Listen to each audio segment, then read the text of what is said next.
Hello, my name is Kelly Bluen. I am a certified Zentangle teacher. Welcome to the January 2024 challenge called A Fragment of Your Imagination. This challenge was created by 7 Forests, 5 Rivers, and you can find them on social media platforms. They also have a website, and they have a beautiful packet that you can download that has 31 fragment suggestions. I believe it even has some extra ones. Anyway, it's a beautiful packet. I recommend you getting it. I have linked it in the description of this video. I also have linked what I have created, which is this 3-page template where I have already drawn the fragments, or the reticula, I guess, places to draw inside of. And the last page has blank little tiles, so you can create your own. You don't have to use what I'm using. And this is just more of like a practice sheet, and then you can take these patterns that you love, pick your favorites, and go out and create bigger pieces, add them to other tangles. If you go online and you Google any of these fragments, you will see huge variations of what people do with them.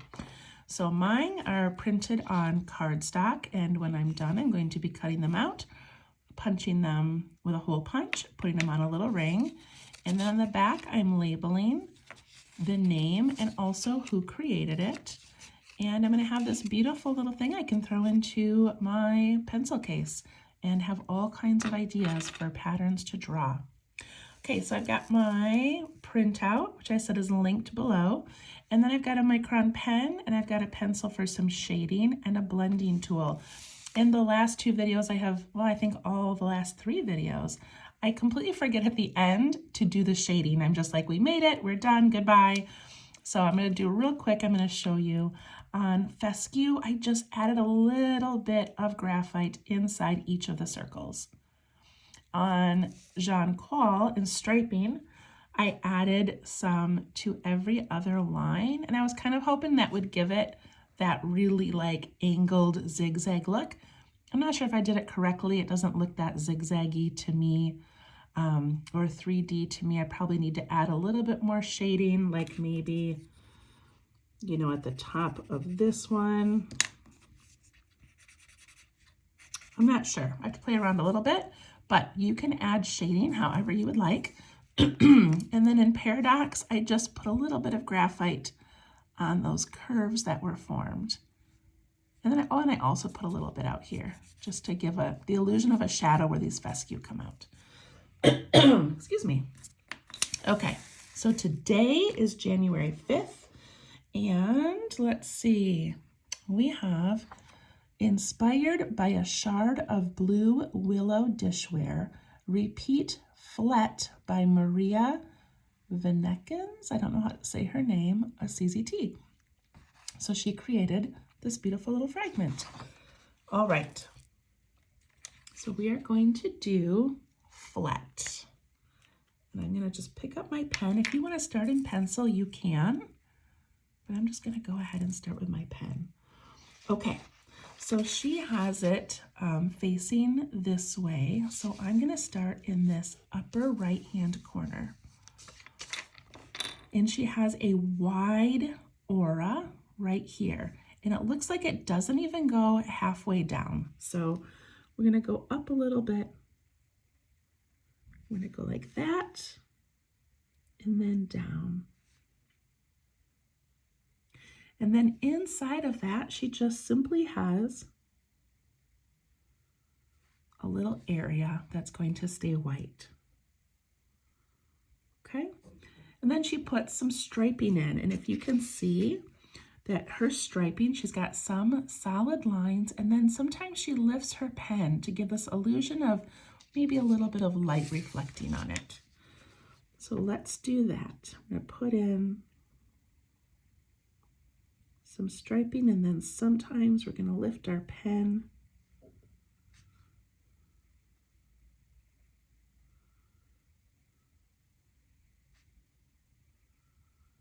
I feel like I should have started my striping in the corner, but that's okay. And just like in the striping of Jonquil, make sure you go from one line all the way to the next. Don't leave spaces. If you rush, sometimes our pen doesn't quite meet the edge and just gives an unfinished look.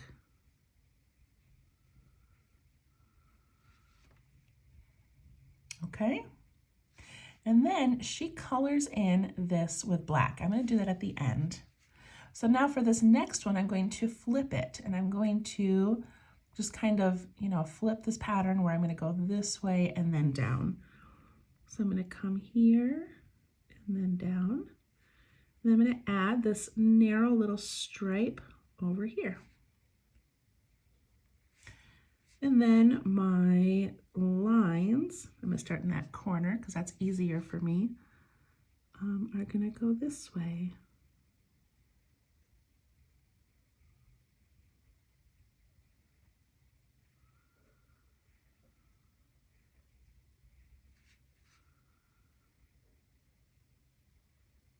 Again, you can try lifting your pen if you want to give that little bit of reflection.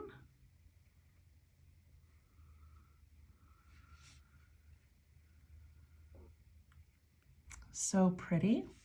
And now I'm going to flip this one. So I'm going to have this area up here, up in the upper right hand side, be the open part. So I'm going to come down like this and then over. And then my narrow stripe is going to be on this side. The fun thing about these fragments is moving them around, changing their direction, putting them side by side or adding them to other fragments. But it's pretty amazing the variations that you get by just changing them up a little bit.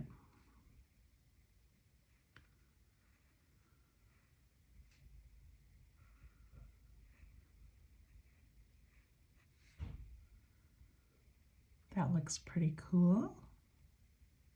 All right, and then for this last one, I'm going to just come down like I'm lining up that one to this one. And then my inside stripe is going to be there. And I really went too fast here and didn't make that very squared off, but that's okay. No one's gonna notice. Again, I like to start my striping in the corner just so I know what angle I'm putting these at.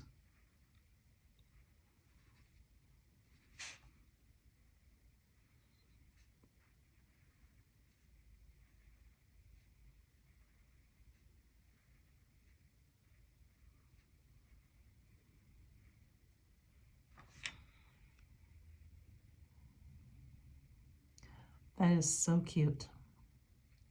All right, now I'm going to switch to a thicker pen. I need to find something. Let me see.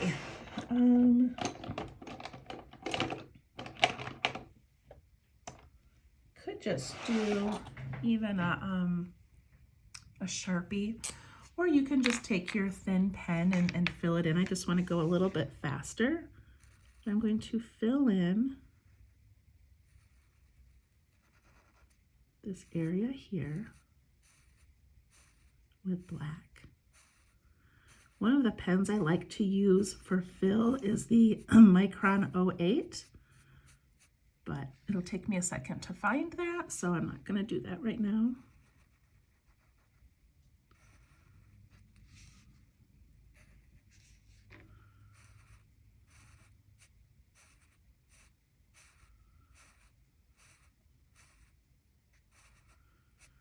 Now, if you didn't want to fill those in, you could treat this like a little window, and maybe you put like a Christmas tree in the background, or something kind of peeking out from the 4 window panes. But I'm just gonna follow hers today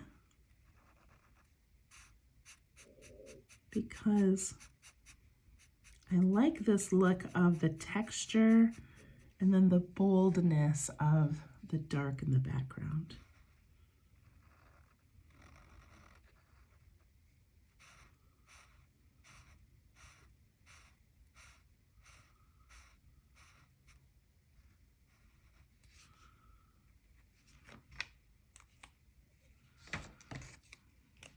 All right, what do you guys think? That looks pretty cool. So if your eyes can kind of play around with this, it kind of looks like if I just take one of them, this looks like maybe like a little wall, like it's going in, and then in the back is this dark area. It's like you're looking inside of a cube.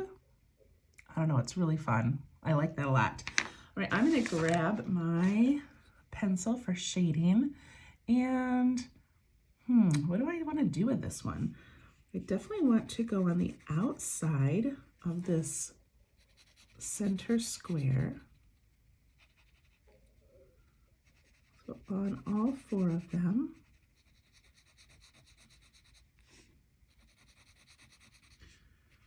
So if you're into shading, it's so fun, especially on these little tiles, just to play around with different effects of where you put your shading. Take my blending tool, and we always push out and away from the line that we shaded against.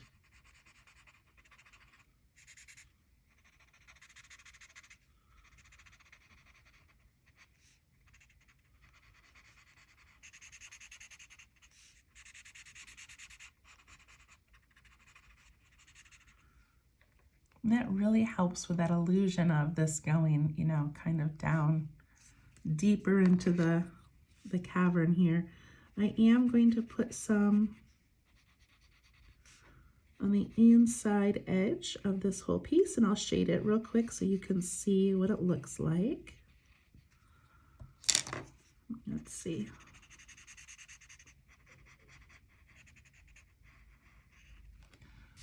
I like the look of that. So you can keep yours this way where it looks a little more dimensional, or you can add this on the outside. It's up to you. This actually probably looks better.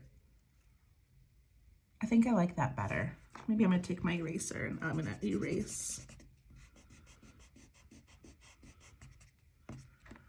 Yeah, I just like the effect of that. Okay, so that is how I did Fillet by Maria Vanekens.